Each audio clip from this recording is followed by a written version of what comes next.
Bonjour à tous et bienvenue dans Celeb Chat Podcast, le seul podcast français qui vous propose un épisode de News People chaque jour, disponible sur toutes les plateformes de podcast et sur YouTube. Aujourd'hui, on parle de pouvoir, d'image et de famille. Victoria Beckham reçoit une prestigieuse distinction française en pleine crise avec son fils Brooklyn. Harry et Meghan passent du tribunal au tapis rouge en quelques jours seulement et Kanye West revient sur sa période chaotique et sa bipolarité. 3 histoires, 3 manières de gérer la célébrité quand la pression devient publique. Allez, on commence avec les Beckham. Victoria Beckham est officiellement chevalier de l'ordre des arts et des lettres. Et ouais, la France vient de distinguer l'ancienne Spice Girl devenue créatrice de mode reconnue.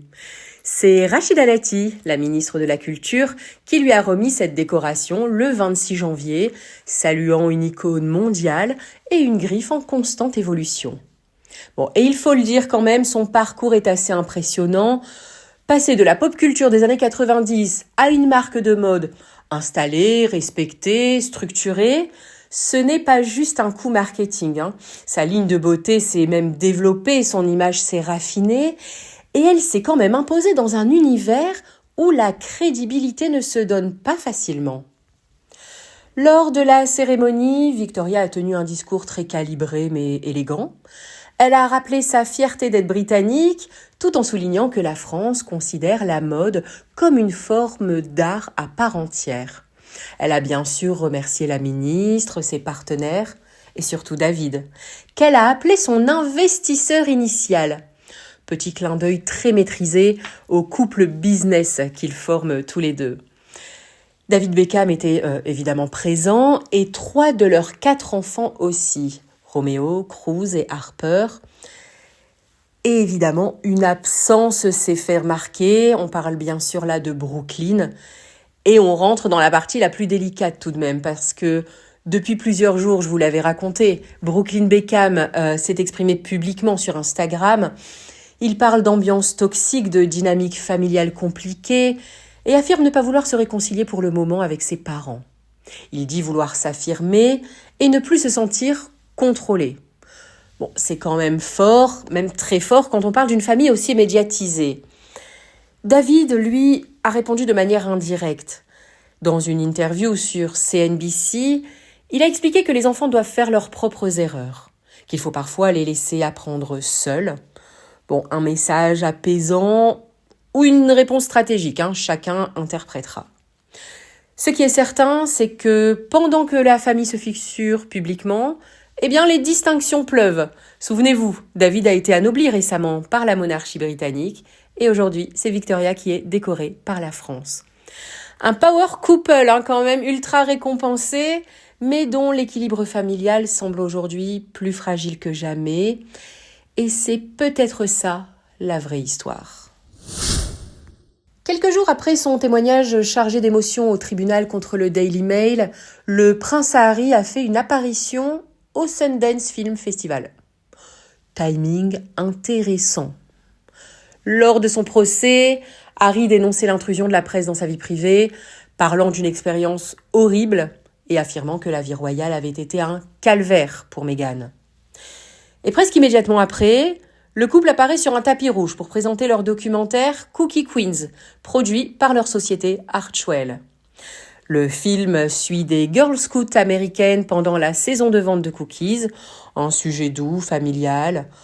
Meghan, ancienne Girl Scout elle-même, a rencontré les jeunes participantes et Harry a salué l'équipe. Meghan a même pris la parole sur scène, remerciant le public d'être présent si tôt le matin. Apparemment, un petit trait d'humour concernant les soirées assez arrosées de la veille. Mais détail intéressant, la salle n'était pas totalement pleine. Et pour un événement Sundance, je vous assure que c'est notable. Bon, forcément, certains y voient une contradiction. D'un côté, dénoncer l'exposition médiatique. De l'autre, produire du contenu, s'afficher publiquement, occuper l'espace culturel. Alors, est-ce incohérent ou simplement la nouvelle version de la royauté moderne ? Alors, on contrôle son image plutôt que de la subir. Une chose est sûre, les Sussex ne fuient pas la lumière, ils veulent la maîtriser. Et ça change tout.